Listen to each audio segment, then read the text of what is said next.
2025 was a cesspit of hatred. Alright, now we can begin the actual video. Hello, it's me, Gameplay. Once again, this is going to be a looser video, but it is still scripted so I don't dilly-dally in the wrong direction. Think of it like a podcast of sorts. The world around us may be melting as we speak, but the video games this year slapped me silly. This was an incredible year for games, as well as movies and such, but we'll get to those. Once again, we're going to be taking a look at every piece of media I have noted on my Twitter/Blue Sky media thread, meaning not every single important thing that came out in 2025 will be here, like Expedition 35, 33, damn it. Welcome to the third entry of analytical retrospectives on years, based entirely on what I played, watched, and made. It is freezing in January. Top to bottom, it is hard to stay out without becoming an icicle. So what will warm our hearts this month? Squid Game Season 2, of course. Squid Game is a series that I loved around the time it came out. It was an outstanding idea with some occasional sloppiness towards the end, but it was awesome. But my biggest thing with it is that it did not need a Season 2.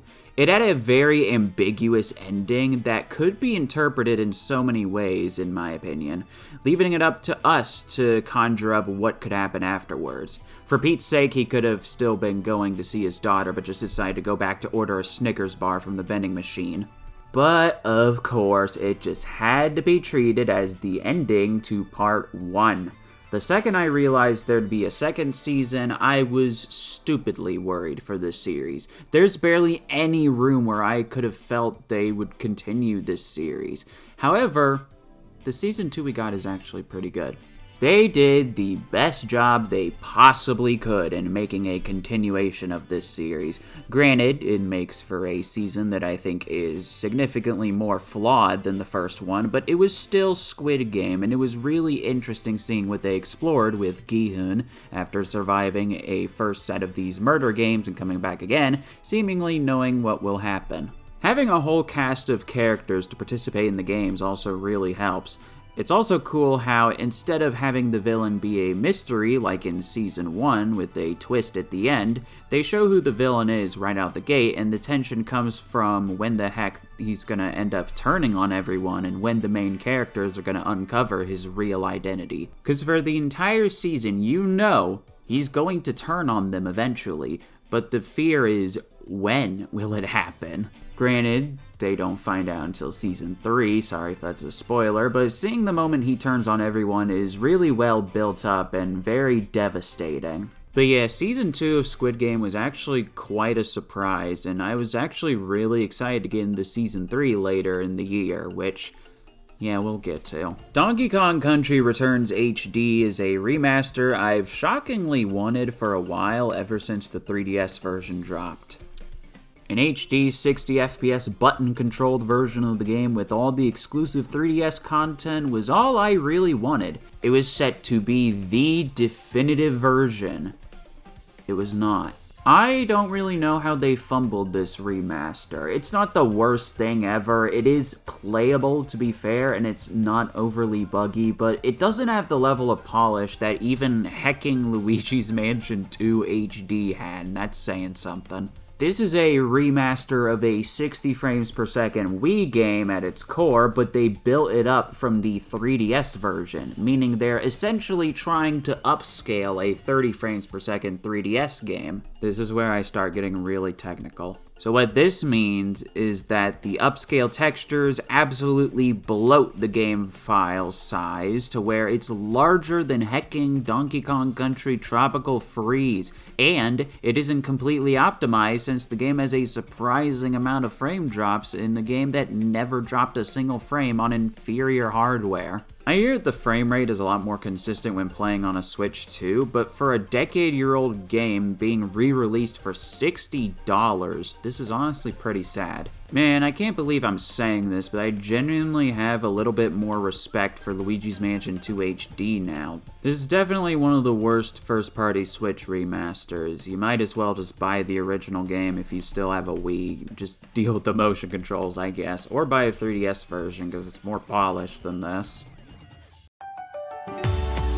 February was the month when Monster Hunter Wilds dropped, and I didn't really bother with it because, honestly, it just didn't really look that interesting to me. What took place with this massively anticipated game instead? Wario Land 4, of course. Full disclosure, I've never finished any of the Wario Land games before. I couldn't really sink my teeth into them, and they didn't really grab me. Wasn't really all into the structure of most of them. However, one of my personal favorite games of 2023, Pizza Tower, is heavily inspired by Wario Land 4 in particular. So, yeah, even I spotted the key components when I was playing that game. So when Wario Land 4 dropped on NSO, I rolled up my sleeves and decided to charge through it. I have a family pack I'm helping pay for now, so I might as well get some use out of it. And man, I am so fucking glad that I did. This is, without question, the best 2D platformer on the Game Boy Advance. It is ridiculously polished. It has so much personality,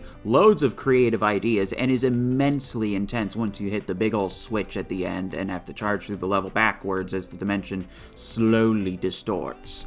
I don't know why I said that in an accent. It's fantastic, and it's easily one of the best GBA games. The only fault I can give this game is that the bosses are not very interesting, but they are over in seconds, so it's not that big of a sting. If you have a method of playing this game, please do. It is a true gem. If not, I don't know, just buy the physical version of Pizza Tower or something. Support the indies! Support the indies! I am very biased, I'm sorry. I ran into a lot of difficult things in March, but that didn't stop me from doing my usual stuff. The third season of Invincible happened, and it's genuinely insane how much this show grips me because I feel like it's the exact kind of show that would lose me in seconds. But Invincible just has this aura to it that just cannot be beat. They do a number of interesting things in this season, with Mark having to help raise and protect his little brother from another planet that really wants to be like him, and also grappling with his own morality, with both his newfound willingness to kill others if necessary, and slight rivalry with Cecil after deciding not to fight for him anymore. I do think it is maybe the weakest season in terms of the actual episode quality. I don't think watching each episode back-to-back was as entertaining as the first two seasons were, but it's still very enjoyable, and the finale this season was shocking and brutal. The series keeps hitting wins after wins, and I just think it's going to continue that trend as it goes further along. Please. This year's multiplayer indie horror hit goes to Re-PAC, which just immediately stands out. Side note, I was actually gifted this game. If the friend who got this for me just so happens to be watching, thank you. When I actually think about what you actually do in Re-PAC, it sounds very mundane. Needing to carry objects from an abandoned facility back to your drop-off point is not a new concept at all. But Re-PAC's focus on a comedy style is what completely sells it. The character designs are all so ripe with comedic potential, and the enemies, they somehow manage to be both really freaky and just stupidly funny. One of the worst enemies in the game is Headman. He's a menace, a giant head that floats around, chases you, and bites you to death. But since he's a floating head, getting powerful enough to shoot him with the weapons and send him into ragdoll mode is just the most charming and funny thing. The game in general is very physics-based with the objects you carry and the stuff you swing for the combat. It has the typical staticky retro filter over it, which doesn't usually work on me anymore, but I simply love how snappy and oddly bouncy everything is in this game. I played this game a ton this year, and it helped me get through some pretty tough stuff that happened. So thanks, Re-PAC. Climb out of early access soon, you sick bastard. April was the darkest month in humanity, where tragedies occurred at theaters with popcorn being flung everywhere and having a live chicken get snuck in for a stupid meme in a Minecraft movie that even I thought was pretty funny, but immediately got ruined after the atrocities committed at those damn theaters. My heart goes out to the hard-working theater employees who had to clean up the complete waste of popcorn people overreacted with. I hope you all get a raise. Thanks, you popcorn-throwing sickos, you ruined the bet! So this is a bit of an interesting one. Rivals of Aether is quite a fun Smash-like fighting game, and even though I haven't played the sequel yet, I still get a lot of enjoyment out of the first game. Now, Dreams of Aether came out as a very nice surprise on April Fools. My favorite genre of games are the April Fool games that have actual effort put into them. The Murder of Sonic the Hedgehog was one of these, and I really enjoyed that, and you can add Dreams of Aether to this list. What really hits about this one is that it's a WarioWare-like game with a shocking amount of content for an April Fool's game. Sure, you can only beat it in like an hour or two, but having to code and test all of this stuff for a free little game is awesome. I think it costs like $1 or $2 now that April Fool's is over, but this seriously kicks ass. Towards the end, it even does stuff that I've never seen a WarioWare game do before, and I honestly think you should just try it out for yourself. It's really fun, especially if you like WarioWare. A Minecraft movie. I'm just calling this the Minecraft movie. It's such a stupid title, man. Until we get an actual animated Minecraft movie one day, the Minecraft movie just rolls way better. When this movie's trailer dropped on my birthday in 2024, everyone immediately knew it was going to be awful. I thought it was going to be awful. There's no way around it. It just looked like a very cliche and cobbled together film. Now that the Minecraft movie is out after years of development purgatory, yeah, no, it does suck. As a movie, it's complete ass, and it's arguably an even worse adaptation. I think Five Nights at Freddy's was a more faithful film adaptation, and that is shocking to say. But, I won't lie, I love this stupid movie. It kind of pains me a little to say that because the creators were obviously very in on the joke the second the trailer dropped and the memes came out. But having a live-action Minecraft movie where Jack Black plays Steve, Jason Momoa is a washed-up gamer, and the two of them share a very friendly bond and have to do a 69 pose to get through a gap in a wall is just a fun novelty. Critics ripped into it, as they should. This is not the Minecraft movie anybody wanted, but to have it on the level of ironic enjoyment as this is at least a nice thought. That and my theater experience drastically improved my enjoyment of the film. It is rare for my theater to have an audience of hyped individuals, but everyone quoted the famous Jack Black lines, they clapped and cheered at the Minecraft actions, of course there was a standing ovation for Chicken Jockey. It was a super fun theater experience. Though for some reason in my theater experience, there was a group of girls in my theater that screamed as loud as they possibly could when the Swift Golem fought a big old pig monster I forgot the name of.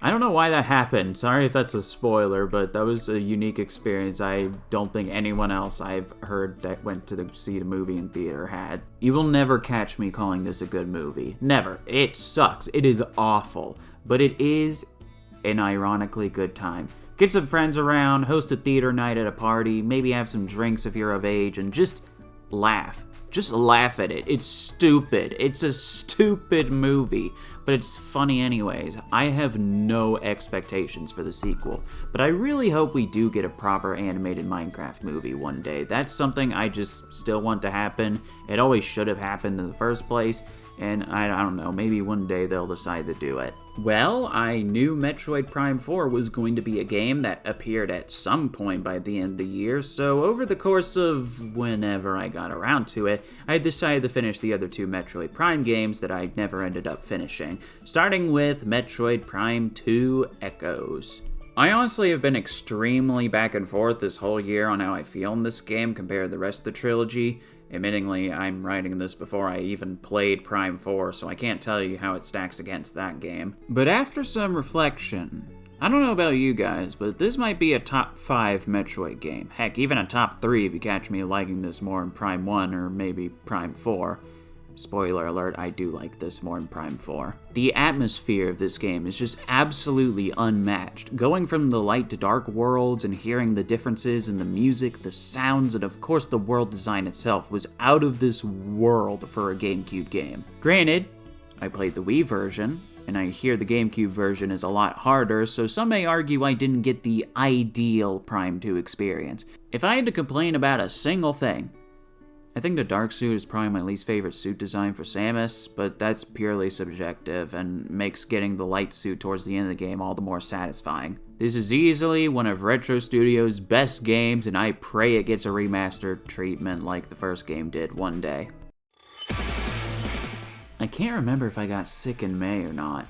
The next game I'm about to talk about was played entirely on my couch like an old-fashioned gamer, but I don't remember if it was because I'm sick or not. Road 96 is by far one of my favorite narrative choice games that I have ever played. I know we got like a whole character tier list and all for everyone who plays the game, but there's not a single character in this game that I really dislike. The whole gimmick of this game is that you aren't one central main character. You do numerous runs of the game as different teenagers trying to escape the politically corrupt country that is ripping everybody to shreds. You'll run into the same characters on every run of the game, but the scenarios they're in are different as you do more runs.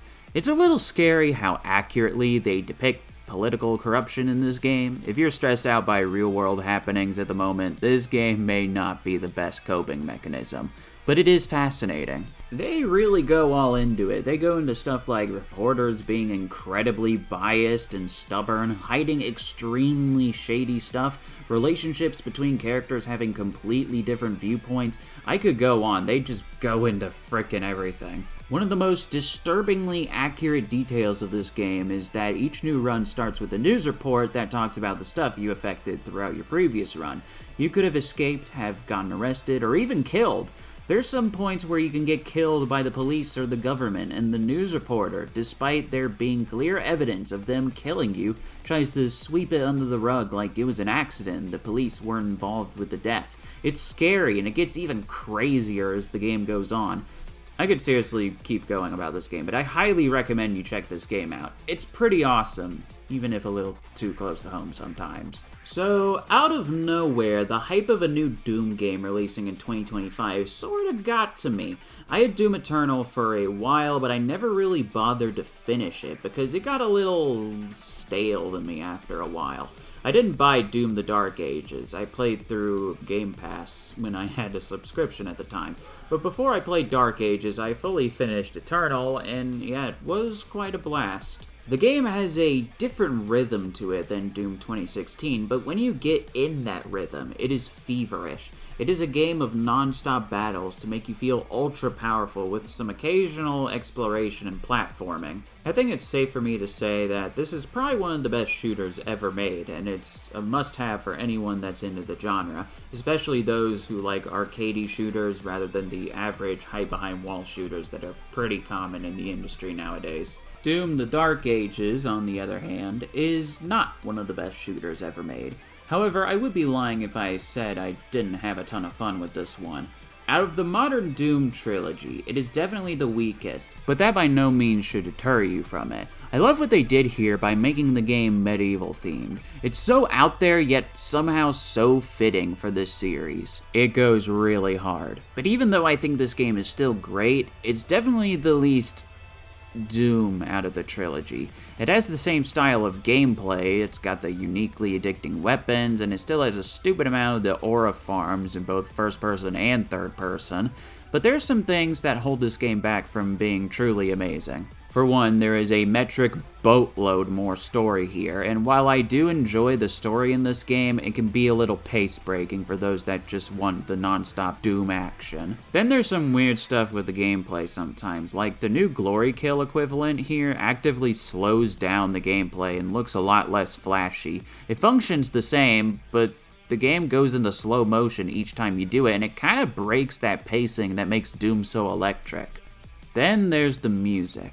It's solid music, but nothing that gets in my brain quite like the first two games' OSTs, and that most likely has to do with Mick Gordon not being a part of this one. It's still solid video game music, but it just isn't the same.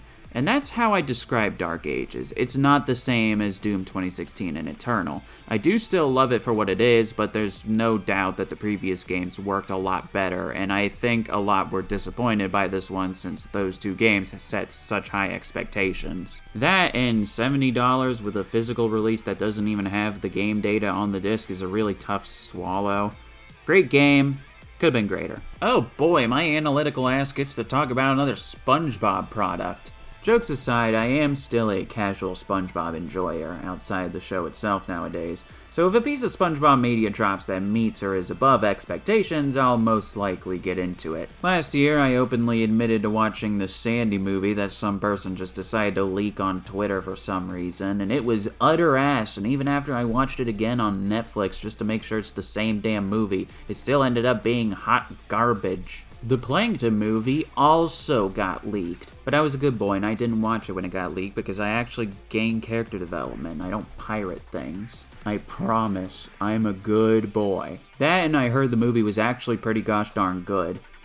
And yeah, the Plankton movie is shockingly good. Mr. Lawrence, the voice actor for Plankton, ended up being the main person behind this whole movie's direction and writing, and it's all the better for it. Plankton is one of my favorite characters in the entire show, and him getting a very solid film about him is something worth celebrating. Everyone in this film just acted very in character, and it's something I haven't seen in SpongeBob in such a long time. If Mr. Lawrence happens to make another SpongeBob thing aside from voicing his character, I'd look forward to watching it because I got a definite kick out of this. My eternal chamber of suffering is finally broken because it's the month that the Nintendo Switch 2 dropped. So get ready for this thread to be cluttered with Switch 2 games from here on out. New console releases really stress me out. You don't even want to know the suffering I went through to get a PS5 when that first launched. Before then, I decided to make a big Mario Kart video. It was an interesting project to kind of fill in the gap for my anticipation for Mario Kart World. Plus, I think I had something pretty interesting to say when it comes to each game playing differently to one another and how no game in the series invalidates the other. Kind of funny how accurate this was because... Mario Kart World. I have another long-ass video on this game. You can either watch it, or I can spare you a little bit by saying this is a great game. I mean it. Plays great, it's fun, it's a solid game. Really like it. But I had a number of issues with it, and looking back, my opinion of this game constantly fluctuates between liking it more than what I said in the video and liking it much less than I said in the video. I think I ultimately have some deep down frustration over this game because after the other two major AAA racing games that released this year dropped, it became increasingly clear to me that I thought this game's heart was just not really in the right place. Truthfully, I really would not have as many issues with this game if it wasn't $80, but unfortunately, that's just the cruel reality we live in, and it's still the best-selling Switch 2 game, and I bet 90% of that is due to the bundle, and the other 10% is the die-hard fans who bought the game physically anyways despite the absurd price. Can't say I blame them because this game is far less expensive physically nowadays at used stores. I do think the world aspect is kind of what killed this game for me. It's fun at first, but when the whole game's content revolves around it, it leads to gameplay that I don't find as investing as the previous game. I only get enjoyment out of this game when I'm either in a private lobby forcing 3-lap races, playing split screen forcing 3-lap races, or doing Knockout Tour, which is the one gosh darn good use of the world. I gotta give credit where it's due and say they have patched it a decent bit to where now the map properly shows the collectibles you've collected in their locations, which makes the game a lot more enticing for me to 100%. But man, I am still a little burned on that. Plus, in nearly every patch note, they make a point to mention that they've increased the chances of lap-type races occurring online. Which, like, just make it a separate mode, man. I can barely tell the difference every single time I tried this game again. What's also surprising is that this game has had no content updates so far, which I seriously thought was a given, but maybe this year they'll add something? I just pray it's not paid DLC because this game desperately needs a reason to be worth $80. Because let me tell you, you can get Mario Kart 8 Deluxe and all of the DLC for only $5 more than what this game costs. And let me remind you, that is 96 tracks. And with how much content that is, That's enough to satisfy your kart racing needs for a decade, man. Not to mention, now the Mario Kart World bundle for the Switch 2 has officially ended production, and if we run out of those, then people are going to be forced to buy this for $80 new or try to find a lower price used. I will stand by that the game is worth $50, but it sure as heck is not worth $80, or even $60, I would argue. Well, how about an underrated racing game instead? Fast Fusion is a Switch 2 launch title that takes full advantage of the hardware capabilities. For $15. Yeah, this game is a must-buy if you're looking for a game to showcase your shiny new console with. It's one of the best looking games on the system, it has a good amount of content for the money, and it plays pretty much identically to F-Zero if you love that kind of game. I think its launch was a little iffy in the polish department, to be a tad critical for a second. The game had a really low resolution in handheld mode. There was a metric boatload of graphics options that just don't really feel like they matter that much outside of whatever makes the game run at 60 frames per second in handheld mode. Then I think I may have ran into a glitch here or there. But I will say it's probably due to the fact that most third-party devs for the Switch 2 got their dev kits really late, which is a result of Nintendo being incredibly selective of who gets a dev kit to avoid a bunch of slop coming out at launch. But we're probably going to be seeing the effects of this for a year or two, with games not running as well as they should on this new system. But a lot of the issues I had did get fixed in an update, plus more content is coming to the game if it isn't out already. So the game is really solid, and it's definitely worth a purchase if you want a cheap yet still really well made Switch 2 game. Holy moly, I have so much to say about this. It is about time that I got into this gosh darn game. Cyberpunk 2077 is a game that I avoided for a very long time due to its horrific launch, but it got fixed around 2 or 3 years afterwards, and now it's a completely beloved title by many. I was given the game on Steam a long time ago, thank you for that, but it didn't really hook me, so I didn't really get that far at all before I stopped. When I heard it was coming to Switch 2, I didn't really think much of it. It's a port made to make the game reach a larger audience and to show what kind of games are possible on the system. We saw a lot of that with the last generation, so I didn't really think this was a special case. However, this game on Switch 2 was a very special kind of release. For context, Nintendo introduced game keycards as a key component of the physical Switch 2 ecosystem, and pretty much every third-party release was using them, meaning they did not put their games onto the actual cartridge. Of course, every first-party game got their games on the cart, except for the upcoming Pokemon Pokopia. But that's Nintendo. They're the big guns for this system, and they have plenty of money for that, given it's their own hardware. But CD Projekt Red wanted to stand out. They paid their gosh darn boatload of money out the ass to mass produce the actual physical copies of the game, and they managed to cram this juggernaut of a game, the whole freaking thing, onto the cartridge, including the 9th gen exclusive DLC. That is dedication. This is actually the first time I actually bought a game physically for the Switch 2 because I wanted to support that dedication. I wanted to show all the third parties that this is worth the money and effort to get your games on these expensive ass cartridges. And Cyberpunk especially is such a good fit for this thing. I'll actually start talking about the game itself now. Cyberpunk 2077 is awesome. I love the world of the game, how grotesque it can be. I love the story and the characters that you can interact with. This is such a well-done open-world RPG. The fatigue of open-world games is seriously starting to get to me, but this game slaps. It slaps on a whole other level. There is so much to do in this game, and it all feels so focused and tightly designed. I love how the world is separated by numerous factions, where there's a big city of large higher-ups, a pretty standard town that is still pretty futuristic, and the vast desert that the nomads live in. Man, seriously, the more I think about it, the more I really just appreciate how cool this game is. I actually got really invested in this game and its story. It made me play for way more hours than I realized I would sink. It truly is a shame the game launched the way it did, but it's nice to be able to recommend it now, and I think it serves as a good example on how to redeem your game if it has enough potential.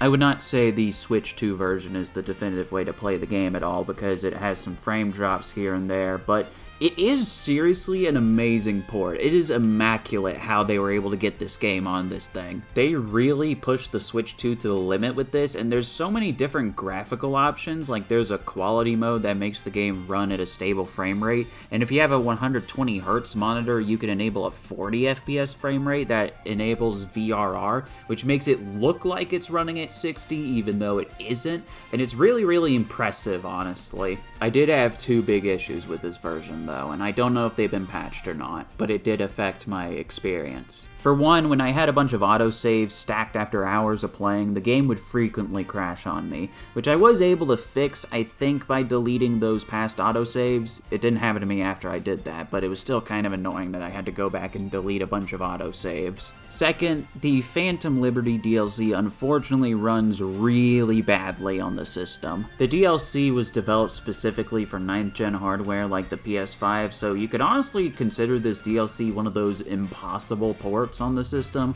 but it still is very unpleasant playing the game at such a low frame rate. I haven't even finished it on PC yet, but I'll log my experience with it when I do get around to Phantom Liberty. But other than that Switch 2 stuff, I had a fantastic experience with Cyberpunk. The Switch 2 version gives me a lot of hope for third parties on the system that put in the effort, and I was really happy to see it selling so well on the system, because it just shows that putting in the right amount of effort into something does pay off. I mean, sales of pretty much every other third-party release on the system absolutely tanked. They went beyond the lowest expectations because barely anyone wanted to get those dumb key cards. But Cyberpunk 2077 was the light in the dark shadow that was the Switch 2 third-party launch experience, and I commend it for that, and for being one of the best open-world RPGs I've ever played.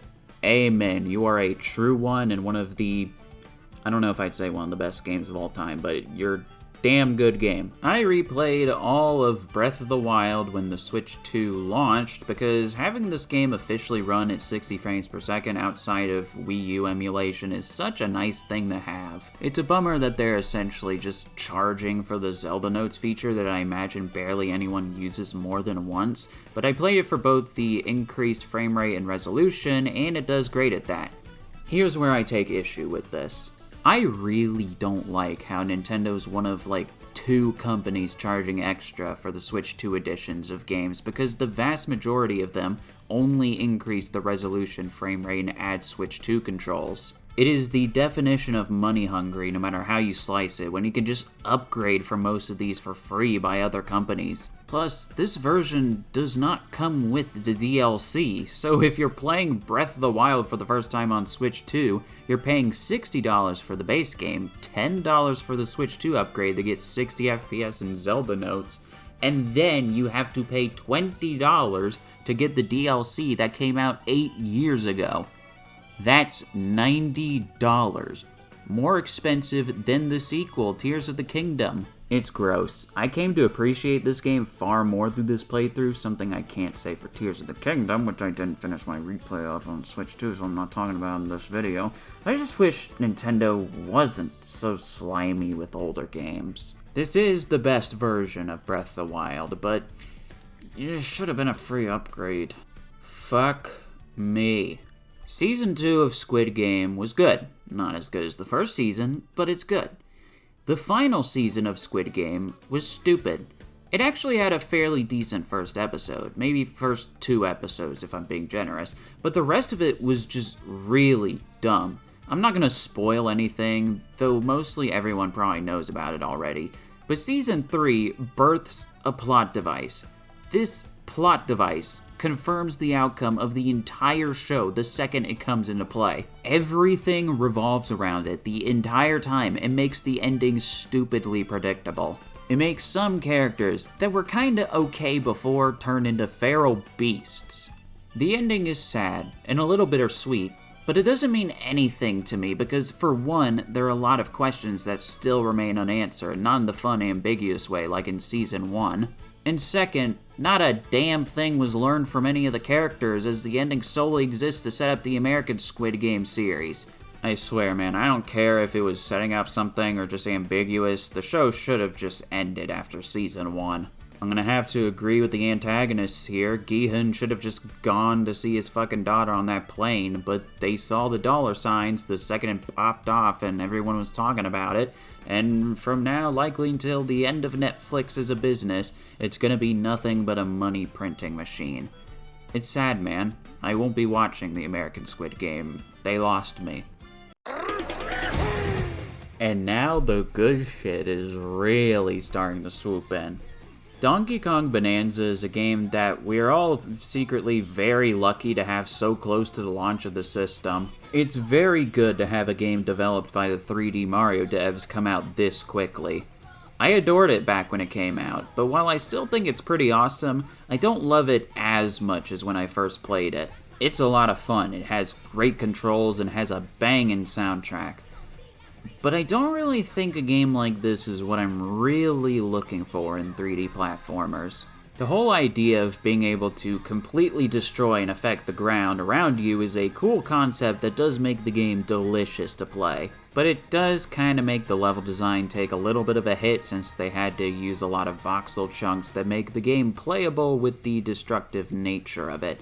And this means that the level design is nowhere near as tight as something like a 3D Mario game and is a lot more sandboxy. And that's amazing for those looking for a sandbox platformer that you can truly just fuck with. But if you're looking for a series of tight and thoughtful level design challenges, those are kind of spaced out a lot in this game in favor of the freedom to destroy everything. Nonetheless, the game is still very well made. There's a lot of stuff to do in it that keeps completionists happy, and the finale goes so hard that I nearly screamed at one point. Fantastic game, just not necessarily my favorite kind of platformer, personally. But it's certainly a crap ton better than Nintendo's other July release. If Zelda, and spoilers, Kirby are good examples on how to do a Switch 2 edition, the mouthful of a title that is Super Mario Party Jamboree Nintendo Switch 2 edition plus Jamboree TV is a gosh darn horrible example of how to do a Switch 2 edition. It sounds so simple on paper, an upgrade that contains more minigames, modes, and a little bit of a resolution boost. Wanna know what they did? They Bowser's Fury'd this game. It did not even need to be Bowser's Fury'd, but it separates the game into two applications when you boot it up. Jamboree TV contains the new modes, the new mouse minigames, and the enhanced resolution. But then you go over to Super Mario Party Jamboree, and it's literally the exact same game as the original, completely untouched. They didn't even bother enhancing the resolution of the same game until a patch came out, and because of this system, my friends and I barely ever play the new modes and minigames whatsoever. This is just a really poor release. There's barely any reason to get this over the original unless if the mouse minigames just simply fascinate you. I'm only slightly kidding when I say I'd rather buy Switch 2 Welcome Tour or Dragon Drive over this, which are both games I didn't play this year, but yeah, just get the original Jamboree. I know a better game that makes use of the Switch 2 mouse mode. Yeah, I never touched Mario Paint until this year when it dropped on NSO, which is now Nintendo Classics, funnily enough. And yeah, it kinda slaps as a mouse mode showcase. I don't have much to say on this, honestly. It's a very charming little art game that has a ton of hidden Easter eggs in it. I kinda wanna try this on an actual SNES now, just for the novelty. Maybe someday. Man, who cares about talking about something like the Amazing Digital Circus? I gotta ramble about Toree Saturn. This game pulls the very bold move as the $1 developer gets ambitious and makes a AAA $5 game. The Toree games were pretty famous 2 years ago for being well-made $1 games, and this is by far the most polished Siactro game. I hope I'm pronouncing that right. It's probably $5 not just for the polish, but because they got the Crush 40 guy for the final battle. Spoilers, I'm sorry. If I had one personal complaint, I think the game relies a little too heavily on homing attack chains in the level design. It's also an issue that a lot of 3D Sonic games have, but it's pretty noticeable here when you only have a few levels to work with.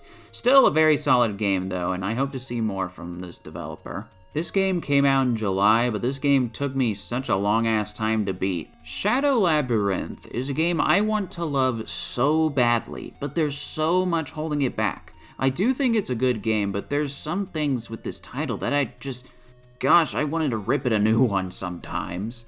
The concept?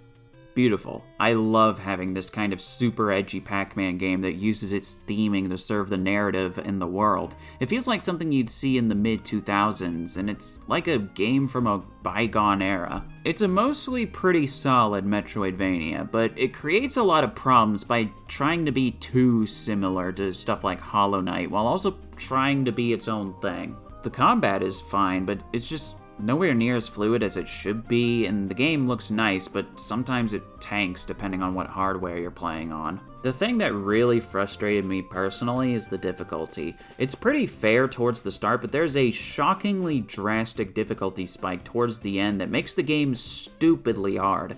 I enjoyed the maze stages the most, but those don't even come into like a third of the way through the game.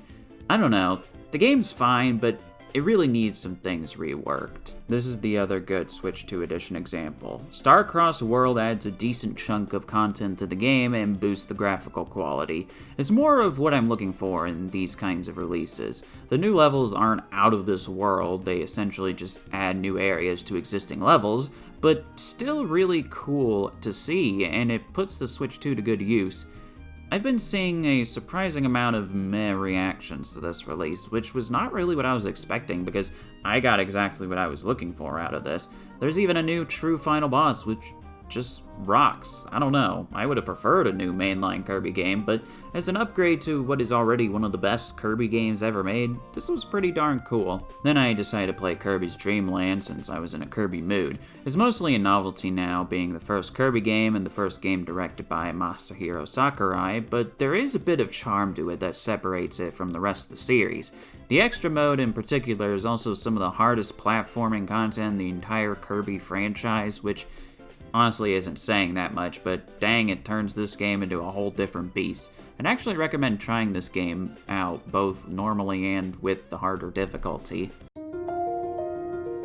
To think we live in a timeline where Silksong came out in 2025 is a wild thought. But of course, we also had DK DLC. Yeah, this almost sucks just as much as dumb stupid Jamboree Switch 2 Edition, but if you do love Bananza, you may get a use out of grinding the Emerald Rush mode. Quite frankly, this should have just been free. Emerald Rush does add a lot of hours to your playtime, but it's a roguelike mode that uses the exact same assets as the base game and simply just changes the way you play it. I imagine it was going to be free, but Nintendo probably realized they could get extra profit out of it, and I was dumb enough to impulse buy this without a second thought when it shadow dropped.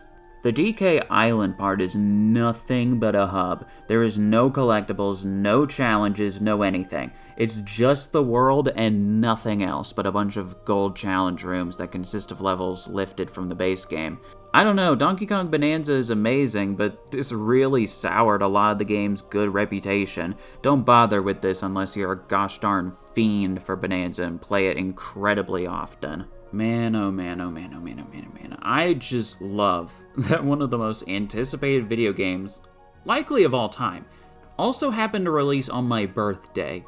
I couldn't be more blessed because this game lives up to every inch of the hype. This is a rare case of a game taking far too long to come out because the devs just kept getting more and more ambitious, yet having that be the case made the game that much better. Most of the time that leads to utter disaster, but no, the devs were just having a gosh darn hoot with this game. Hollow Knight Silksong is everything it needed to be, and more. The game is very hard, but it's not frustrating at all. Most bosses are a joy to fight. Some of them gave me a little bit of issue. The movement in this game is absolutely sick, and the level design is completely unmatched across Metroidvanias. This is truly one of the all-time greats. Now I'm going to be called a fraud because I technically haven't really beaten the game yet because of reasons that I can't say.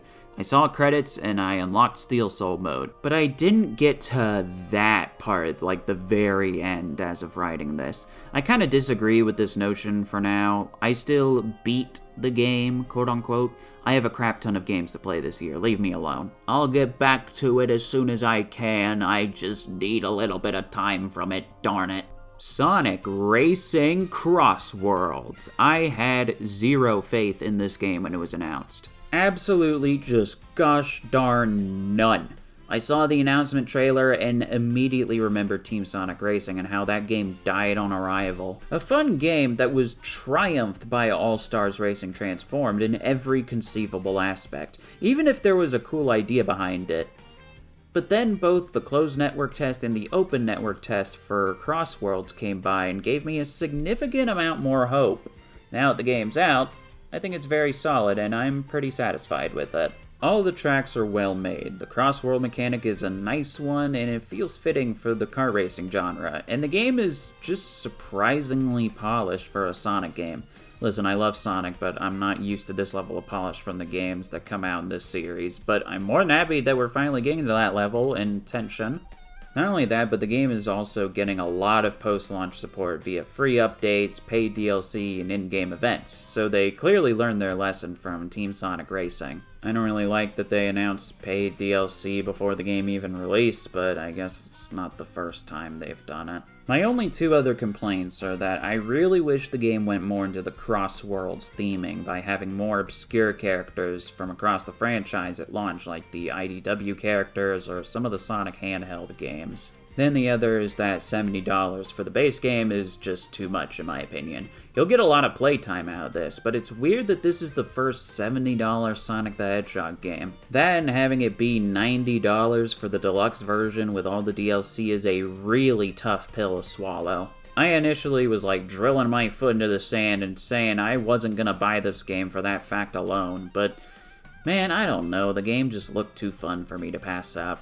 Overall, very quality game that met my expectations. I definitely say it's a better racing game than Mario Kart World. It's just simply what any racing game fan would look for in a new kart racer. It's not my favorite racing game this year, but I am really enjoying this upward trend that Sonic has been having with the big releases, and I hope it keeps going. It's crazy to think that not even 5 years ago, this franchise was a complete punching bag to people who barely knew anything about it, but now Sonic's back up there with the big boys, and I hope he stays there. Pac-Man World 2 Re-PAC is a fascinating remake because it doesn't really feel like a remake of Pac-Man World 2. It feels like a new game with World 2's style and level design used as a basis. When I think of it like that, it's actually pretty awesome. By no means does it replace the original, but it's a damn solid 3D platformer in its own shoes. A lot of people gave this game really middling scores due to its immense difficulty. What immense difficulty? I really feel like I was smoking something really strong after I finished this game because I had next to zero issues finishing this at all, and it's way easier than the original game was. Granted, I didn't really end up 100%ing it, but I steamrolled through the main story. It was not hard at all for me. I wouldn't say easy because I died quite a few times, but you know, it was just the right level of challenging in my opinion. Now, I did struggle a lot with the post-game, though. That was extremely difficult. If everyone was referring to that part of the game, then yeah, I agree. But I mean, overall, if you've comfortably played the original game or have played challenging platformers before, like Crash Bandicoot, you really shouldn't have any trouble with this game. I have no clue what the deal was with people obsessing over this game's base difficulty. It really wasn't that hard, if you ask me. And just to be clear, that's not me trying to like brag or anything. It's like when I tried it out, I wasn't even aware of people having difficulty issues with the game until I finished it and went online and was like, holy crap, people find this game hard. It's like, wait, what? I finished it with no problem. Again, not trying to brag. That's just me thinking it was just the right level of challenging.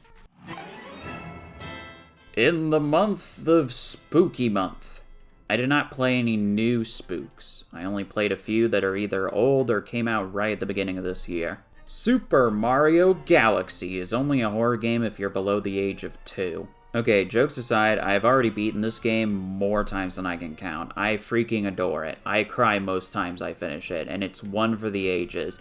But I'm referring mainly to its second Switch port. Yeah, they ported this game to Switch twice. It got a physical release bundle with Super Mario Galaxy 2 for Mario's 40th anniversary. Yeah, I bought the bundle. I don't really feel too bad about it because I play these games way too often, so I was gonna get my money's worth. I'm not a shill because I'm gonna say that it really should not be $70. I'm just saying that it's worth it for me because I would get a lot of use out of it. But seriously, $40 each for this pretty middle-of-the-road port is a little insulting. There's nothing new in this remaster except for the new pages of the storybook and also very minor amiibo support. I do think the upred textures look nice, but without the new lighting and model improvements of something like Metroid Prime Remastered for the same price, it makes this kinda underwhelming even though you can play Super Mario Galaxy officially in 4K resolution now. So, it is a fine port, it's just pricey. I'm gonna go ahead and get the Galaxy 2 remaster done here. I have it later in October since 2 takes much longer to 100%, but regardless of what I think of the port, it's nice to have Super Mario Galaxy 2 on the Switch at long last. Now the only damn 3D Mario that isn't on the Switch is 3D Land at a readily available version of Super Mario Sunshine. As for Galaxy 2, I kinda held the opinion for a while that it really just feels like DLC for Galaxy 1.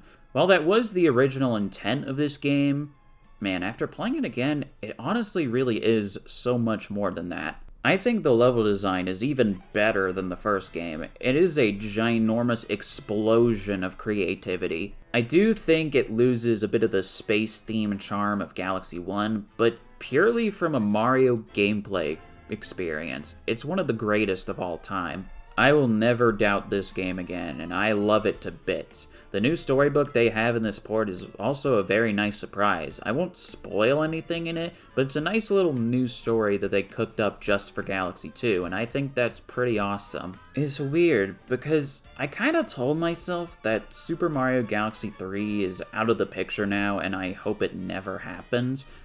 But honestly, if Nintendo wants to give this series a true send-off with another game, I think they should do it. I'm super down for more Galaxy, and with how much Galaxy content is coming out in the next year, I don't think it's too out of the picture now. I would be open to it happening. But I'm not gonna sit here and pray that it's like the next major 3D Mario game or anything. It's just kinda like, if it happens, that would be awesome. But if not, cool. I don't know how many people have heard of this, but this is a semi-popular old Flash horror game that is a nice 1-hour point-and-click adventure. The Deep Sleep series has a really good atmosphere with very good tension and moments that make you panic. It doesn't have any big old jump scares that invoke funny reactions, but it is a very creepy game in a very unique style. Played this one through while a friend watched, and that made it 10 times more enjoyable. This isn't a masterpiece or some amazing horror game, but for the time it was made in, it's pretty cool. I'd take it any day over Poppy Playtime Chapter 4, though. I was kind of a bit of a downer on Chapter 3, but honestly, I think I have a lot more appreciation for that chapter now that it's been a while since it came out, and I see everything it was trying to do. You can thank Chapter 4 for my newfound appreciation for how ambitious and well-executed Chapter 3 was, because this was some fire dookie. Buggy, unoptimized, I could describe Chapter 4 as many things, and it didn't really even scare me that much. There's a big new antagonist that seems pretty intimidating throughout this chapter, though I'd argue it's honestly kinda cartoonish at points, like cartoonishly evil. But the payoff of this villain is a whole lot of nothing and lessons that impact the whole thing. The best part of this was Doey's character, played by Michael Kovac. He is a super interesting character, and his voice acting is some of the best I've listened to all year, which was really surprising because I didn't even know this character was Kovac until I finished the game. His range is just absolutely insane. This character was sort of a highlight in an extremely mid-chapter. I am begging this series to end with Chapter 5. They have such a good setup for a potential finale, and they honestly just need to end this, because good lord, with how expensive these Poppy Playtime chapters are getting, by Chapter 5, the game will be $70 for the full experience, which is asinine for an indie horror game. And also, I keep hearing bad stories about the work environment at Mob Entertainment. I swear, something needs to get tidied up in this company, because the longer this shit goes on, the more cracks are going to be visible. I liked Poppy Playtime a lot when it was new, but it's becoming more and more obvious that greed is driving this franchise to the finish line. Yooka-Laylee is a fascinating release that I wish more people were talking about, because it's a full remake of Yooka-Laylee, which was quite a divisive game when it came out. It was always meant to be this filling of a gap where Rare never ended up making Banjo 3, and to some it just felt like that, while for others it felt like that in all of the wrong ways. But Playtonic is a studio I have a lot of respect for because after their game got mixed feedback, they then went to make a banger 2D platformer in the form of the sequel, The Impossible Lair. They then formed their own publishing brand for lots of other great indie games, and now they came back and turned Yooka-Laylee into probably one of the all-time great indie 3D platformers. Every single issue I can think of that the original had was addressed, and it made for such a delightful experience that feels more like an extension of the original vision. I say that because the original vision for Yooka-Laylee was always to be a spiritual successor to Banjo-Kazooie, but with Re-Playlee, they went and polished up those dated aspects that brought the game down, while also taking massive inspiration from new 3D platformers like Super Mario Odyssey, and I honestly wouldn't be surprised if a little mix of Astro Bot and Kirby the Forgotten Land was thrown in there.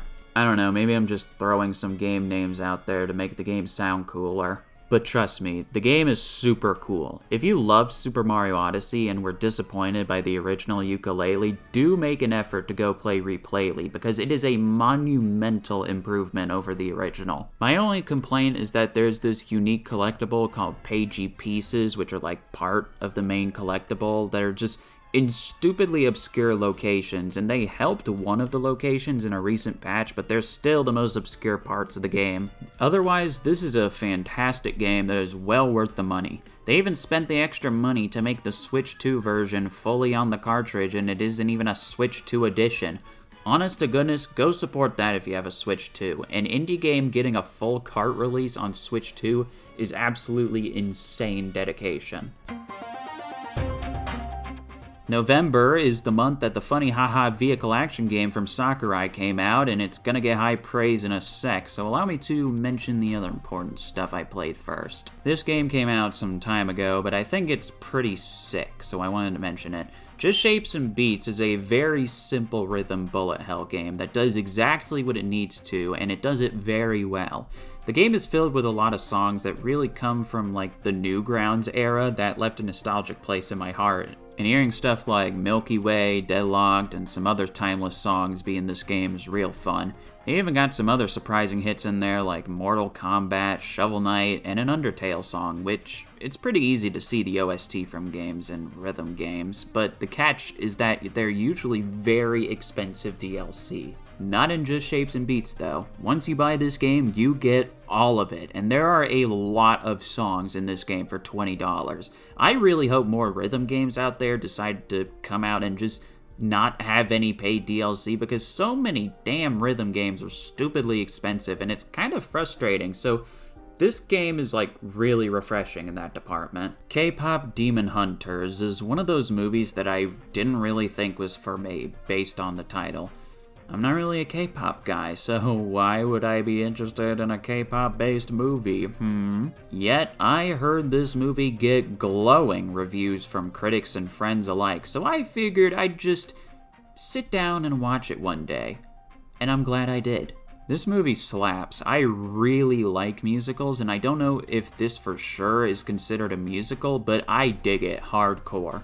The songs from this movie have been ingrained into my damn head, and removing them would require microscopic surgery. It also helps that the movie is incredibly well animated, the shots are outstanding, and I honestly didn't dislike any of the characters, except for maybe one, but I think you're supposed to dislike the one that I'm currently thinking of right now. I think it goes without saying that I think anyone with a Netflix subscription needs to see this. If you could get past the whole K-pop thing, there's a really damn good movie in here that I can recommend to a sizable chunk of people. I won't be taking this into a retirement home or anything. I think they'll probably go insane. It Takes Two is a game that I took ages to play because I had trouble finding a friend that really would enjoy the game alongside me on the same matter, if that makes any sense whatsoever. Now that I have, yeah, I think its 2021 Game of the Year status is pretty earned. It's an exceptionally well-made puzzle game with really cool set pieces, fun platforming, cool puzzles, and a surprisingly gripping story. I wasn't expecting to dig this game's narrative as much as I did, but it's good stuff. I only really wish that they just went a little bit further into making the puzzles require every fiber of cooperative power to make it through. I know the game's gotta be accessible to the two individuals playing it together, but man, I would have loved some challenges that put both players' brain power to the absolute limit. Oh well, there's plenty of upcoming co-op games that'll offer that, and this one is an outstanding entry point. I guess that means I gotta play Split Fiction this year, huh? The original Plants vs. Zombies is a game I never finished up until I wanted to make the PVC Replanted video. I'm gonna keep my thoughts brief since I go in more depth on my thoughts on the game in my Replanted video, but it's one of the all-time greats in my opinion. Probably the best tower defense game ever made, and goes up there in the top 100 video games of all time, at least somewhere. The original on PC and 7th gen consoles is still the best version to go with, and I don't think I'm really over-exaggerating when I say it's one of the best games of all time, because, like, I just can't think of anything wrong with it, and it came out in such a very specific time period to where it was just precious. I don't know, like, I can't not say that about this game. I can't say the same for Replanted, because this is one of the worst remasters I have ever played. I have a whole video ripping it to pieces, but I'll give a few updated thoughts here, because since writing the video, there have been substantial updates that do improve the game dramatically. Truthfully, I don't really care, but, you know, it's good to mention it. It's good they did fix those issues, like the lack of dynamic music, but it never really should have been a problem in the first place, and that's kind of the point of the video. I'm sick of companies being competent with releasing games in such unfinished states to where we have to praise the sun that patches come out that make the experience tolerable. It's just an awful situation all around. They took PopCap's shining beacon and crunched it up in their filthy mouths and spat out grease. When I look at the interviews and the behind the scenes of this game, it's just so abundant that the vast majority of the team just did not care at all. It was just a sloppy rush job to get a paycheck, and I don't know whether to be sorry or to be disgusted. Pac-Man got a collaborative Sonic DLC. It was pretty fun, it was pretty cool. I don't have that much to say on it, except I do have to rant about something, actually. A number of people, Sonic fans specifically, gave this DLC some flack for using Sonic Generations assets for the level, and, like, okay, is this an issue? I do understand that everyone's tired of Sega reusing assets in the main Sonic games, and I can get that complaint for an overwhelming use of Green Hill Zone and using assets from Chemical Plant to make a boss arena, but that's in Sonic. If they're gonna make Green Hill Zone in Pac-Man, of course they're gonna use the best assets available to make the DLC from. These assets have never been used in a Pac-Man game before for this kind of collaboration, so, like, what's the big deal? It certainly isn't lazy, because they put a good solid effort into level design and cutscenes of this. $10 is a lot for 2 levels and a boss, to be fair, and I certainly wish there was more of Sonic represented here, like City Escape, but that's a completely different argument. Like, come on, did everyone complain about the asset reuse for the Sonic stages in that new Samba de Amigo game? I don't know. Sometimes I just feel like critiques on Sonic-related stuff is just not in the right direction at all. This is a fine little DLC that is overpriced, but the asset complaints should be saved for the actual Sonic games, not for crossovers. In the form of Kirby Air Riders, Masahiro Sakurai not only gave us a long-awaited sequel to Kirby Air Ride, but it's also my favorite Switch 2 game thus far. This game is loads of fun and sets a precedent for the kind of Nintendo games I want to continue to see to get made. It's a full game filled with tightly designed levels and challenges with no DLC that is free or paid. Aside from a day one patch allowing for online play, this is the definition of a fully packaged product with no extra tricks to it. This game has brought so much fun and joy across many different friend groups that it's easily one of my favorites this year.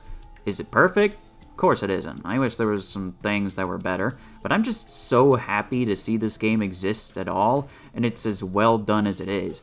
I do think Kirby Air Ride as a concept is pretty niche. It explains why it didn't really get glowing reviews across the board, since it's more of a vehicle-based action game than a racing game. but this brings all the refinements and options I could ever really want in a game like this. It easily outclasses both Mario Kart World and Donkey Kong Bonanza in its sheer amount of options it gives you to make the experience more fun for you.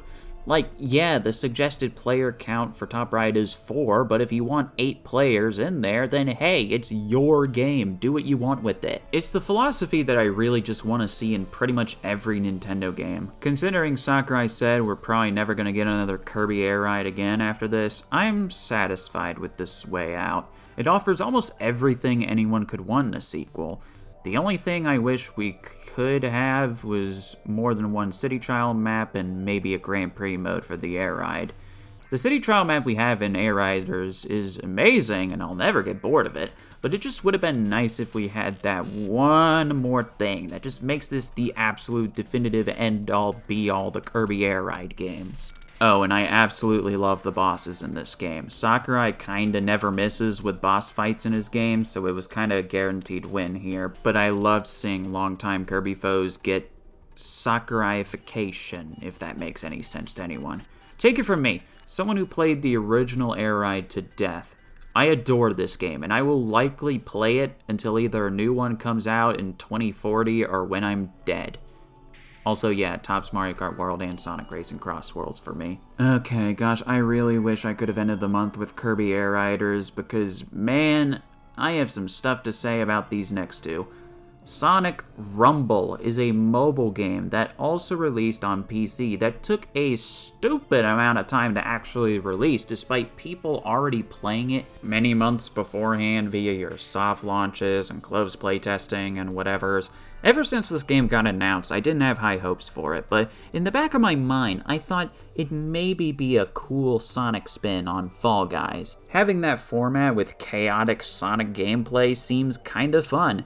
So when I downloaded it with an open mind and I played a good few rounds, I could only muster to play for about an hour total. And I know that to some that's barely even an impression of the game, but guys, I hate to say it, but I think this game is some real hot garbage. They delayed this game so many times, and I just have to wonder what took them this long to make a basic-ass multiplayer game like this. It's the most bog-standard Fall Guys clone with a Sonic skin on it, and it doesn't even do the thing that makes Fall Guys or Sonic fun. Fall Guys is a very chaotic physics-based party game where you can play effectively if you're really skilled at the platforming, but most of the time you'll just be flipping and toppling all over everyone to struggle to reach the finish, and it made for a chaotic experience that was very hard to win, but it was very fun because of that chaos. Sonic Rumble doesn't have that.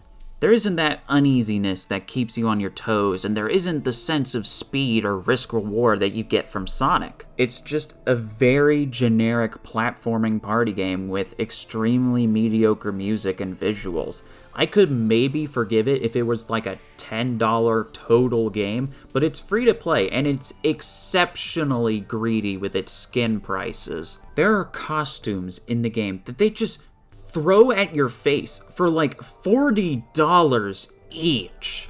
And before the game even launched, they already ran these kinds of events to sell these skins in the beta. The shop menus were fully decked out and the game had only been slightly cobbled together. It's also jarring because on the official launch, the Sonic 3 movie event returned? Yeah, I didn't get to play that shit. What are you on about? I feel like I'm in a darn isolation chamber because I see so many people celebrating this game, but this game is pulling Activision levels of greedy and shamelessness when it comes to its monetization. It makes me feel like a huge portion of the people covering this game must have been sponsored by it or something, because there's no way I'm one of the few people ripping this to shreds. And look, more power to you if you really do like this game and really just don't care about its horrible monetization, but I think this is just one of the worst things the Sonic series has put out in the 2020s. And yeah, it was built as a mobile game, meaning its priority from the get-go is to make stupid levels of cash. But when it also releases on Steam too, it feels like it's gotta be reeled back just a bit, as the expectations are just a lot higher. I don't know, man, I see some people trying to see this as a fun little pick up and play. I see it as a blatant cash grab trying to feast on Sonic fans that want the skins that haven't been in the series in ages. This game is just awful in my opinion, and unless it completely dials back the monetization or gets an offline version announced, I will likely never play it again.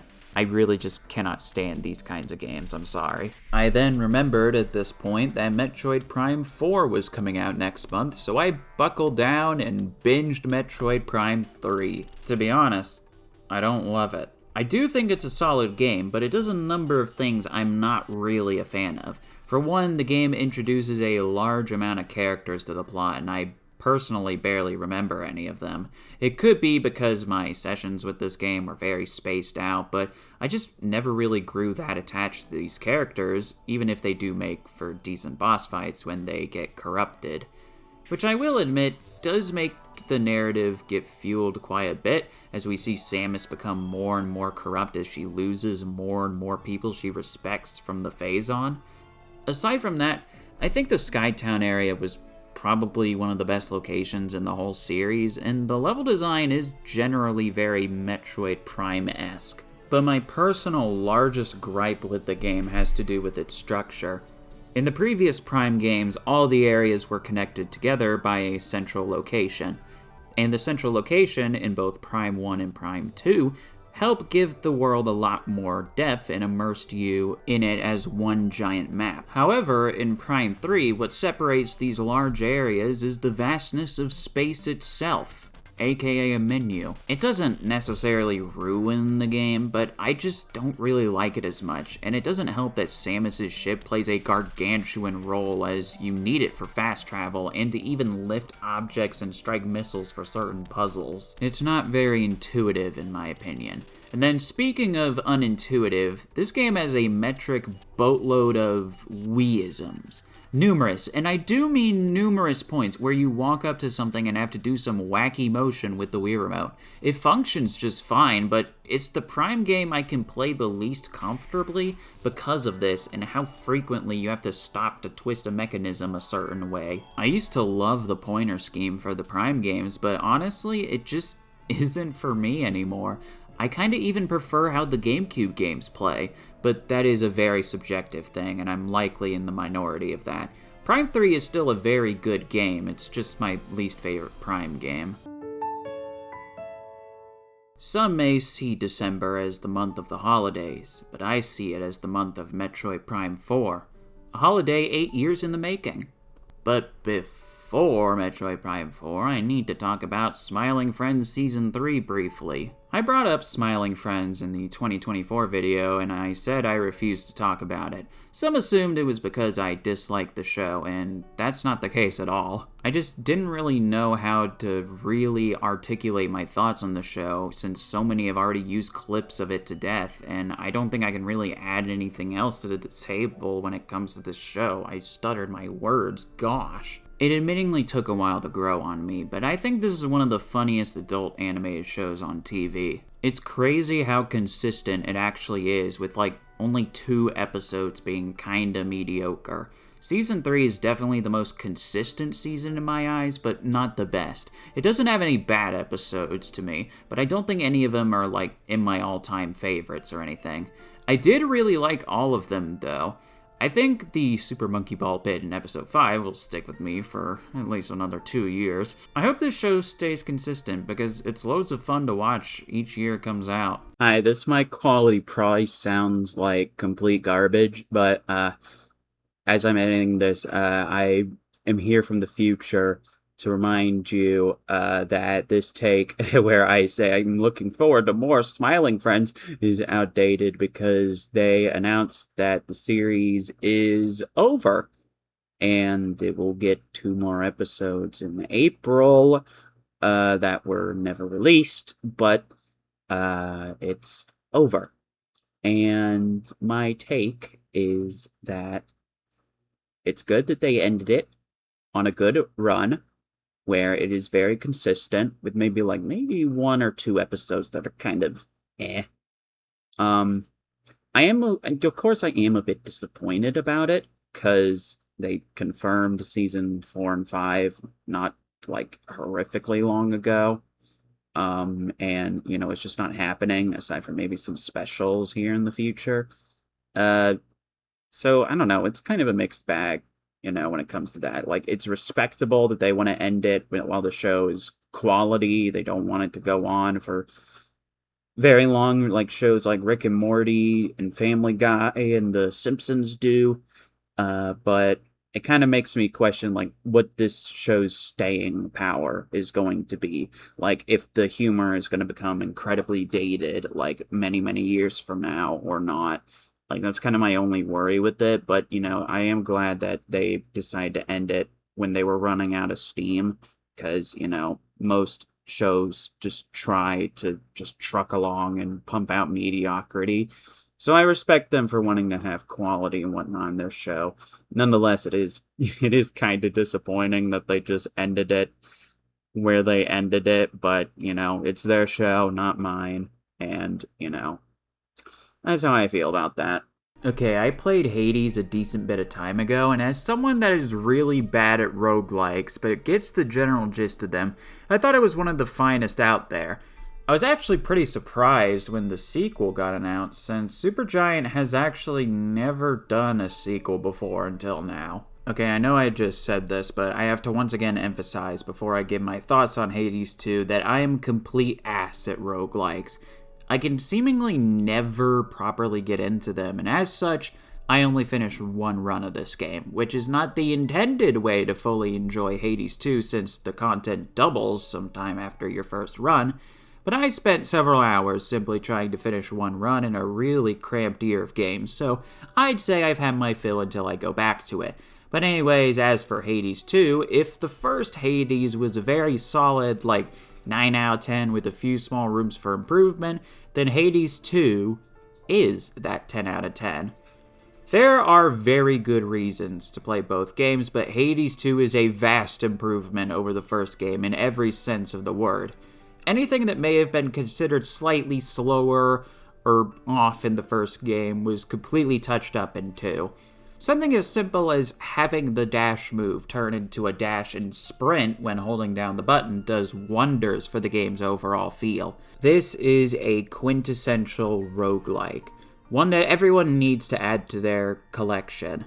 Every boss is fun, all the locales and art are gorgeous, the weapons are really fun to use, and you can make it as hard as you gosh darn please once you do one run of the game. Hades 2 is a masterful game. I couldn't help but buy the physical release on Switch 2 on day one due to, similar with Yooka-Replay, it is fully on the cart. A confident masterpiece, absolutely incredible video game. Oh gosh, now I gotta go make some folks upset. The second Five Nights at Freddy's movie came out, and going into it, I had tampered expectations. I liked the first movie for its set design and novelty of seeing this indie game phenomenon on the big screen, but I'd never call it a good movie. It's quite bad, actually. But I think for as lightning of a bottle of a concept that FNAF is, I felt kind of the same with the movie to an extent. They had a chance to put it on the big screen, and they certainly did to an extent, but I was hoping to like FNAF 2 more. I wanted the critiques of the first film to create a vast level of improvement for the sequel. Guys, I don't know how to say this. I think this movie is even worse than the first one. It honestly really does pain me to say that, but not only did I think this movie is even worse than the first, I just flat out dislike it. The only redeeming things here for me are that the set for the new pizzeria is even better than the first film, the animatronics do look amazing, and the intro scene is genuinely the best scene in the movie, and honestly better than the first film's intro. Honest to goodness, I think that intro scene set my expectations pretty high because I actually got quite into it. It has actual tension and what's about to happen to the kids it shows, and seeing Afton do his thing is very intimidating. It was a solid scene, but after that scene, the film just drops off a massive cliff. There is not a single character that I liked in this film, aside from maybe Abby and William Afton. But I mean, William Afton is dead in this film, so he doesn't even get that much screen time. Both Mike Schmidt and Vanessa, who are both the main characters of this film, I found to be really unlikable and make the most baffling decisions. I don't want to get too big into spoilers, though I'll give a brief warning if you're worried, but in the ending, there's a part where Mike tells Vanessa to never speak with him or Abby again after Vanessa withholds information about her past from him. And to be fair, considering how much trouble the Afton family has caused Mike and Abby thus far, he does have a right to be upset. But at the same time, he's not that much better. Mike's main objective in this film, aside from stopping the animatronics, is to keep Abby safe and happy, and he's doing a very pitiful job at that because he's busy goofballing around, lying to Abby about fixing her friends to give her false hope. And when she's in immediate danger, Vanessa risks her life to go save Abby, but Mike's first instinct is to go to the old pizzeria and talk to dead children. Bro, how are you so confident that they will listen, that is your first instinct instead of to save your fucking sister? Sure, yeah, it all saves them in the end, but man, they're just both very unlikable protagonists, and it's just like, you're one to talk if you're giving Vanessa shit. I don't know if I'm supposed to like them or not, because I just think they're both dumb. And the movie has a very lame twist villain, in my opinion, and ends on one of the worst cliffhangers I think I've ever seen in a film. It gets zero resolution for the characters and purely just sets up the next film. This movie is just complete ass, in my opinion. The novelty of seeing FNAF on the big screen wore off immediately after the intro and makes for a far worse film that just attempts to be scarier by throwing a bunch of jump scares at you. I really do hope the third film is solid because it has the most potential by far, but that sadly doesn't change the fact that this film really disappointed me. It doesn't have any of those iconic moments like the first film does, aside from the intro. It's just more FNAF, for a lot worse in my eyes. Whoo boy, the big one. Not necessarily the biggest game of the year due to Silksong, Hades 2, Expedition 33, and like another big hitter this year coming out, but it's one of the most anticipated. I was pretty darn excited for this game since the gameplay trailer got shown, and yet when this game launched, it ended up being really disappointing for a lot of people. Many hated the new characters and didn't like the open world desert. So what did I think of it? I liked it.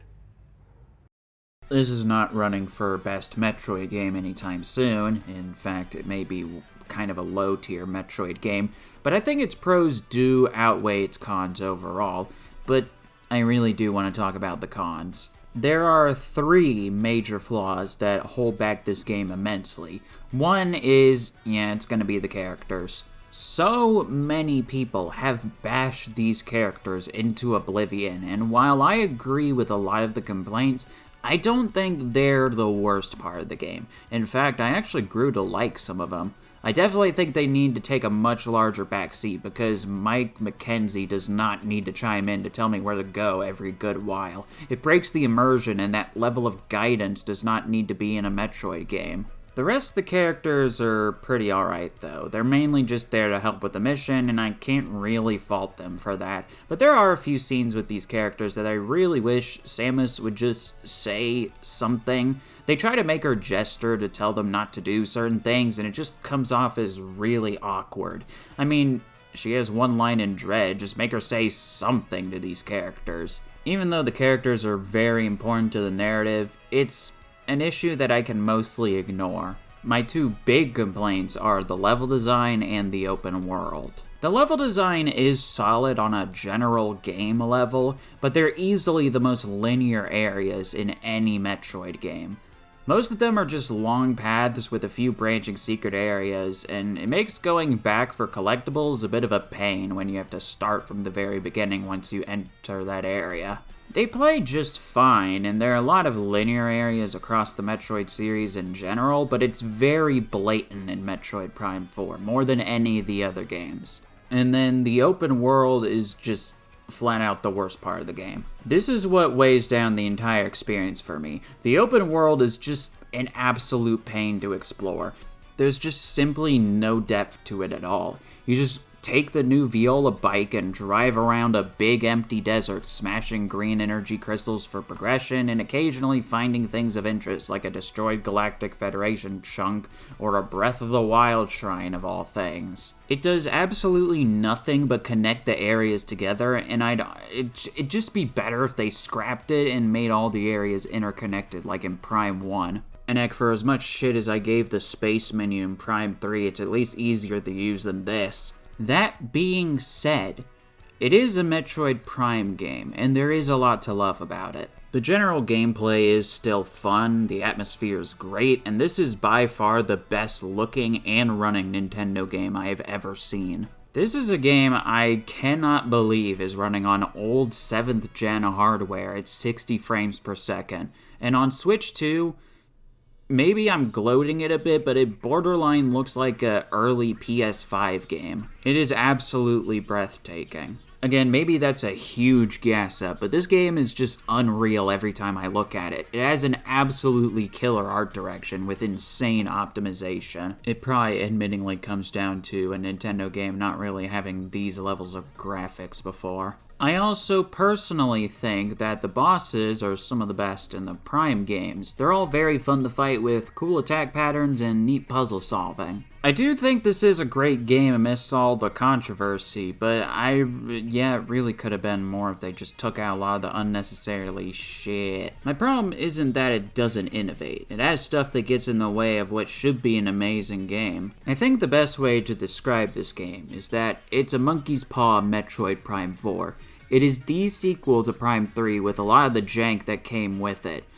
I personally kind of like it more since I like the controls a lot more, and despite the desert being a pain to traverse, I find it more immersive than having to go through the gunship a bunch of different times. I suppose I would rather navigate a menu to access areas, but I don't know, interconnection does a lot for me in terms of world building. I think if you enjoyed all 3 Prime games, you'll find something to like with this one, but it isn't the definitive Prime game like a lot of us were hoping for. I hope Prime 5 does get made rather soon while the iron is hot, because if they take into account the feedback this game got, we could easily get the very best Prime game, but we aren't there yet. And if Retro Studios is currently not in a Metroid mood, we likely won't be getting it for a very long time. Sometimes I even wonder if they were really wanting to make this game or not, or if they were just contractually obligated to.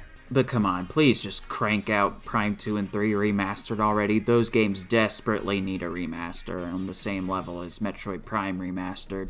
I got in a little bit of a Metroid mood after Prime 4, so I decided to go back, and I never actually finished the very first Metroid game, so I decided to suck it up and charge through it. It's definitely the first Metroid game, alright, and I really am glad this series took off the way it did, because if all we had to go off with was this, I think Metroid be in the same pit as Kid Icarus right now. To me, this is not a fun game. It has repeated level design all over the place, but I do see the vision they had, and I'm glad it got fully realized in its sequels. Speaking of, I thought that Metroid 2 on the Game Boy was gonna be hot dookie because it's a big open Metroid game on a black and white handheld, but darn it, they actually made a way to make a better game than the first one.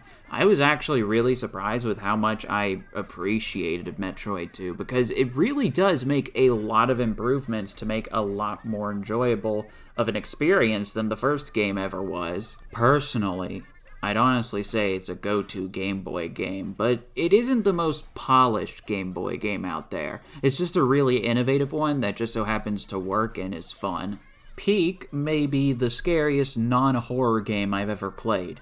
It has a very cute style, but there's enough weird stuff that happens in it and enough tension to make it really nerve-wracking. I really do think that the concept of escalating tall mountains and cliffs with a group is really well executed here. It really does feel like multiplayer is essential for the game starting out, considering you can boost your friends up a mountain, and they can also reach out and grab you if you're struggling to reach the top of a cliff. Plus, once another player slips and falls to their death via certain circumstances, you can really feel completely helpless unless you have a crap ton of items on you. I never thought I'd enjoy a climbing game this much, but Peak is pretty cool. I know the whole thing is that the game is called Peak, and it's so good, it's like a Peak game. But I don't know, if I call too many things peak, then the word's gonna lose all meaning. I gotta start saving it for the true masterpieces, and yeah, this game is a ton of fun, but it's not like my favorite thing ever or anything. Also, I'm gonna add this bit at the last second. I played the game after quite a few updates, so allow me to vent. For shame for those who didn't try the game again after the updates have rolled out, because they just made it a lot harder overall, or at least a lot more stressful. For one, they added the Roots biome in a recent update, which is the bane of my existence, and they also made it so in the final level of the game, the lava starts rising, which did not happen back when the game first launched. Most people I watched play the game back when it launched barely had any issues making it through the last part of the game. It's supposed to be like the most intense part, but I guess they didn't add that most intense part until a recent patch. Okay, jokes aside, what I'm trying to say is if you played Peak when it came out, try doing it again in 2026 when the updates have all rolled out. I think the change in the final level is enough to kind of affect the entire experience in terms of its intensity and challenge, and I think if you really breezed through it back when it came out, I do think you should try it again. I don't know, maybe you'll find it fun. Let's get a little bit more SpongeBob in. Truthfully, I don't have that much interest in the show anymore. If an episode comes out that is genuinely amazing, I may check it out,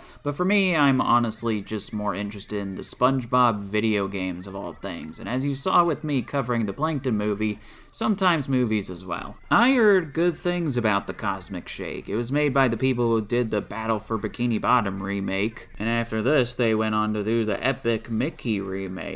Thing is, I didn't really buy Cosmic Shake when it released because I thought it looked fun, but I didn't really buy it because I was worried about the state of the game since Battle for Bikini Bottom Rehydrated was very buggy when that launched. It wasn't unplayable, but it was a tad unpolished. So I heard the newest game that came out after this was really good, so I wanted to play this one to, prepare myself for that. Did Cosmic Shake live up to the hype I heard?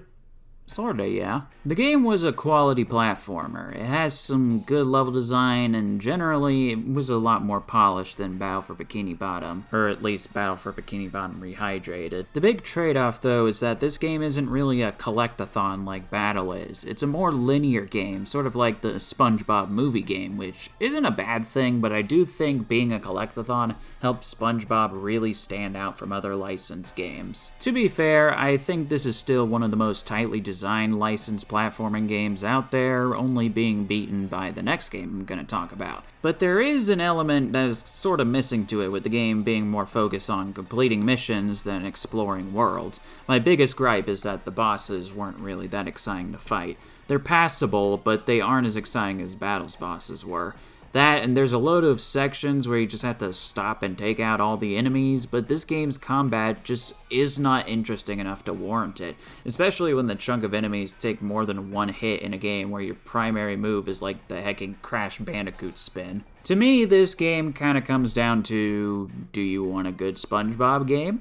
Well, this is a good SpongeBob game. Go at it. It's not as special to me as Battle is, but I won't deny its quality. I did run into a number of visual bugs, though, while playing, so that's a little disappointing, but the game is still pretty solid. Titans of the Tide. That's a cool name for a video game. Funny how it's a SpongeBob game of all things. Now, this is actually the SpongeBob game that released this year. I'm not as big of a fan of SpongeBob as I used to be, but it's kind of funny how I'm quite interested in the SpongeBob game lineup ever since Purple Lamp took on the mainline games. Isn't that a funny thing to say?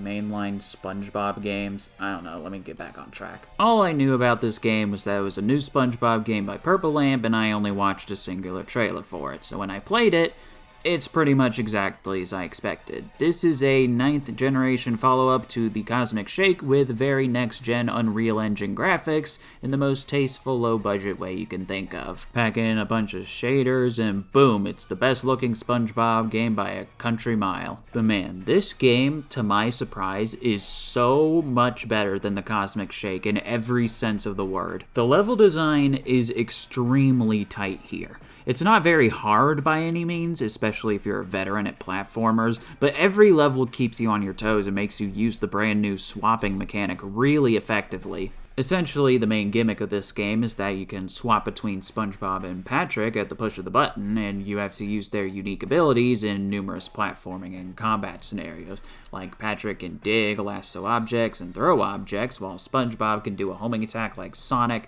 and toss bubble projectiles. The level design has you swapping between the two very frequently, oftentimes in mid-air, and it's very engaging and fun. Even the combat is so much better. With this simple addition of a 3-hit combo, it makes combat sections so much more bearable. Even the bosses are way more mechanically interesting than Cosmic Shake. Granted, I don't think the actual bosses you face are as interesting, like you'll basically just fight a possessed object related to King Neptune or the Flying Dutchman, with the exception of the final boss in Hibernation Sandy, who is probably my favorite boss in the game. I don't know, man. I've grappled back and forth in my head, but I honestly think this is the best SpongeBob game, or it's at least the most well-made one. My only complaint is that it's super short. You'll beat it in less than 4 hours on a regular any percent run. That and the usual licensed game bugs and jank, but I had way less of them in Titans than I did in hecking Cosmic Shake or Rehydrated. I think that, aside from Battle for Bikini Bottom, which is iconic, this is the de facto SpongeBob game. It's the right amount of quirky, fun, and creative, and that's all I can ask for in a platformer. I recommend giving it a shot when you can. $40 is a little steep for how short a game this is, but I can assure you that it is a good time. Trust me. Good grief, I forgot to mention this. I also watched the How to Train Your Dragon live-action remake this month. I watched every How to Train Your Dragon film this year for the first time, and spoiler alert, they're all amazing. So when looking at the main trilogy and the side short films, I felt it was only necessary to watch the live-action version after binging all the movies, even though I really don't like live-action remakes. I watched the Lion King's remake when that came out, and I was cracking up in the theater because of how awful the expressions looked. How to Train Your Dragon, out of all the live-action remakes that exist, has the definite most faithful adaptation of any of them. This is, beat for beat with a few extras, How to Train Your Dragon with shockingly good-looking set and costume designs. Still, even though this is faithful, I don't like these. I'll still commend the actors for doing the best job they possibly could have with each of the characters. Stoic here is just straight up stoic, but in real life with the original actor. But it's clear while watching how this was purely just meant for animation. It's tolerable to watch and I can appreciate it for doing what it needed to do, but the most glaring sense of things just not translating to live action is a lot of the humor in this film. A lot of this film's comedy is funny in the context of animation, but in live action it just doesn't hit the same. Like having the fat dragon crush one of the characters just isn't as funny in real life. It lacks the animated expressions that the characters have. I mean, it's okay. It's not something I really want to see more of, but this is the best case scenario for a live-action remake. I don't want to see more of these, but they likely are going to do a 2 and 3 as well.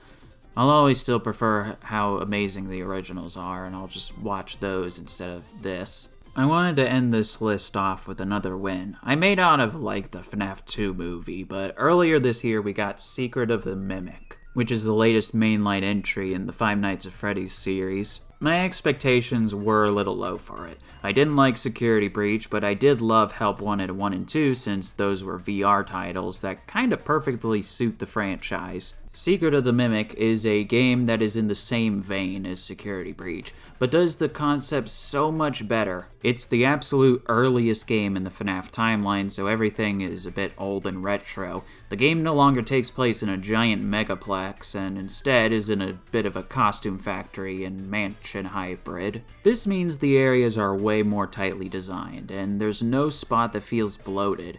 The enemy AI doesn't freak out in a large open space because they actually restrict each part of the game to focus on one enemy at a time. Most spaces have a large amount of costumes, and the gimmick is that the Mimic, the primary antagonist here, can secretly jump inside any of the suits and patrol the area, meaning you'll have no idea what animatronic will pop up anywhere, and it keeps you on your toes. There are times where the Mimic will jump on a specific animatronic for a scripted sequence, but all the scripted sequences are actually really fun too. I don't have that much to complain about with this game. It isn't trying to be anything it isn't, and I give it lots of praise for that. Deep down, I do wish it was scarier, because there's only one instance of the game where I was actually freaked out, but it is a tense game. And I will note that there are lots of creepy little sounds that keep you on edge, like random heavy breathing in a room of complete silence, or hearing the laughter of a dead child. I don't have it in me to say that this is the best FNAF game, because it isn't, in my opinion, but out of all the games that have come out in sort of the modern-ish era of FNAF, this one stands out the most, and I hope we get more VR games, and possibly more games that dial up the horror even more. Truthfully, I'd be sad if we just got more VR games from this franchise, though, because those seriously are my favorite. Golly gee, that took a long time. There we have it, another year in the bag. Things started off really slow last year, but picked up quite a bit in the latter half. Some absolute slappers dropped that are simply incredible and won't be topped for a very long time. I hope that some of that ekes into 2026. I can't think of many big slammers that are dropping this year so far, other than Resident Evil Requiem and maybe a few others, but we'll have to see how it goes. To close, I just want to say from the bottom of my heart, thank you all very much for watching over the years. This was the year that I finally cracked 1,000 subscribers. I knew once I started making the more analytic type of videos that I'd probably make it there sooner than expected, but I am stunned that it was last year. Thank you all so much, and there's more to come soon. I don't have a set schedule, so videos will come out when they come out, but I'm stoked to have more content for you all very soon. But anyways, thank you all for watching, and have a good year.